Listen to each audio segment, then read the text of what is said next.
Jungkook সেখান থেকে বেরিয়ে যায় এবং জিমিনকে নিয়ে আসে। কিছুদিন এভাবে কেটে যায়।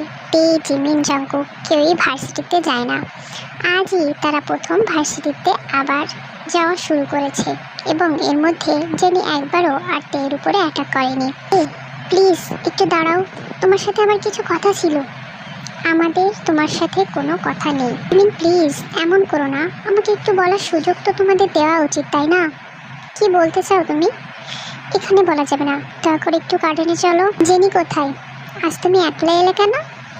ওকে আমি শপিং করতে পাঠিয়েছি, ও আসতে পারবে না কারণ সাথে আমার মা আছে এবং ওদের আসতে বেশ কয়েক ঘন্টাই সময় লাগবে। প্লিজ এই সময়টুকু আমি খুব কষ্ট করে বের করেছি, তোমাদের সাথে আমার কথা বলা দরকার। আমরা তোমাকে বিশ্বাস করতে পারছি না, প্লিজ যাই হোক এখান থেকে যাও। একটাবার বিশ্বাস করে তো দেখো। আচ্ছা ঠিক আছে, বলো কি বলবে। তারপর তারা সবাই মিলে গার্ডেনে পৌঁছায় এবং একটা জায়গায় গিয়ে বসে পড়ে।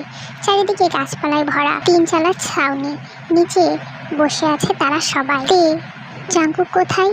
জানি না, কাল রাত থেকেই খুঁজে পাচ্ছি না। তুমি কি বলবে বলছিলে সেটা বলো। দেখো, আমি জানি আমি সত্যি খুব বাজে ছেলে, ভালো ছেলে নই, কিন্তু বিশ্বাস করো আমি জেনিকে ধোঁকা দেইনি। তাহলে সে কেন সুসাইড করেছিল? আমি ছাড়া ওর আরও একটা বয়ফ্রেন্ড ছিল, তার নাম ছিল কাই। সে জেনিকে ভালোবাসতো না, বরং জেনির টাকার জন্য জেনির সঙ্গে রিলেশনে এসেছিল। তার তো আগে থেকে একটা বউ এবং বাচ্চাও ছিল। জেনি পরে সব জানতে পেরেছিল। জেনি তাকে খুবই ভালোবাসতো এবং এটা শুনে সে সহ্য করতে পারেনি, সেই জন্যই সুসাইড করেছিল। কিন্তু ওর মামা জানতো শুধু আমার কথা, সেই জন্য ওর মামা ভেবেছিল হয়তো আমার জন্য জেনি সুসাইড করেছে, কিন্তু আসলে তো সেটা নয়। পরে ওর ব্ল্যাক ম্যাজিক করে নিজের জীবন দিয়ে জেনিকে বাঁচিয়ে তুলেছে।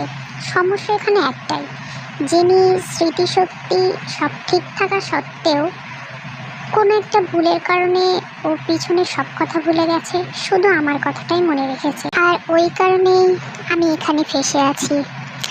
জিমিন, তোর মনে আছে মাঝখানে কিছুদিনের জন্য জেনি উধাও হয়ে গিয়েছিল? মনে আছে তো, কিন্তু ও তো ফিরে এসে বলেছিল ওর মামার বাড়িতে আছে। আসলে তা না, তখন ও সুসাইড করেছিল। আর তারপরে ওই সব বুঝতে পেরেছি। তারপর ও যখন ছিল না তখন আমি জিসোর সঙ্গে সম্পর্কে জড়িয়ে পড়ি এবং ওকে খুব ভালোবেসে ফেলি। আমাদের ভালোবাসা অনেক গভীর ছিল, আমরা তো বিয়েও করে নিয়েছিলাম চুপি চুপি, সেটা কেউ জানতো না। ও 6 মাসের প্রেগনেন্ট ছিল যখন জেনি ফিরে এসেছে। আমি একদিন হঠাৎ বাড়ি এসে দেখি ও রক্তাক্ত অবস্থায় পড়ে আছে। আমি ওকে নিয়ে দ্রুতই হসপিটালে যাই, তারপর হসপিটালে ভর্তি করি। হসপিটালে ভর্তি করার পরে জেহোপ আর কথা বলতে পারছে না, সে কান্নায় ভেঙে পড়েছে। তে জেহোপের কাছে যায় এবং পাশে বসে তার হাত ধরে সান্ত্বনা দেয়। জেহোপও একটু শান্ত হয়। তের হাত দুটি ধরে টেনে নিয়ে যায় গার্ডেনের শেষে।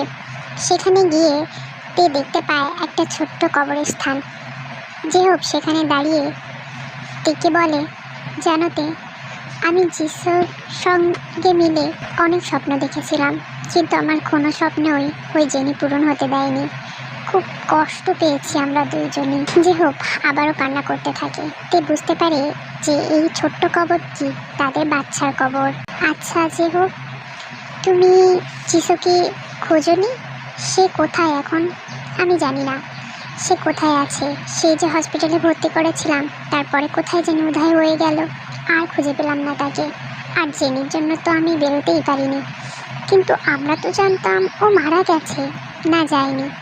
জেনি এই কথাটা রটিয়েছিল নিজের কুকর্মকে ফাঁস না হতে দেওয়ার জন্য। তো যে হোক, কাল তো অনুষ্ঠান, তুমি আর জেনু কি পারফরমেন্স করবে? করব। আমি ডান্স আর ও সং। ও আচ্ছা, তুমি জানো কাল আরও অন্যান্য ভার্সিটি থেকে ছেলেমেয়েরা আসবে? কোন ভার্সিটি থেকে? আশপাশে 4-5টা আছে, সেখান থেকেই আসবে। জিমিন, তোরও তো এই বছর শেষ অনুষ্ঠান, তাই না? মানে কি বলতে চাইছো যে হোক? আসলে এই অনুষ্ঠানের পর আমাদের একটা কোর্স হয় 6 মাসের, তারপরে একটা পরীক্ষা হয়। এবং যারা পরীক্ষায় পাশ করে তারা চাকরির জন্য অন্য জায়গায় ট্রান্সফার হয়ে যায়, আর যারা করে না তারা আবার 1 বছর এখানে থেকে যায়। কেন? জিহুকেরও তো তাহলে তোর সাথেই যাওয়ার কথা। কিন্তু জেনি আমাকে যেতে দেবে না। কেন?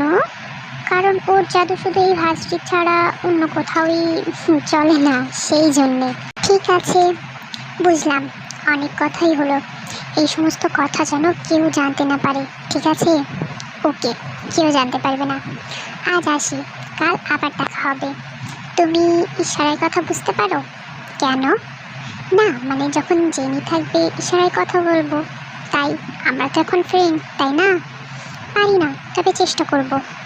আজ থেকে যেহেতু আমাদের বন্ধু। হ্যাঁ, একদম তাই। আমি নিজেকে অনেক ভাগ্যবান মনে করছি তোমাদের বন্ধু হতে পেরে। তো কলিজারা, সময়ের অভাবে বেশি বড় ভিডিও বানাতে পারলাম না, তার জন্য I am really very very sorry. Next time থেকে চেষ্টা করব আরেকটু বড় করে ভিডিও বানানোর জন্য। Thank you, by.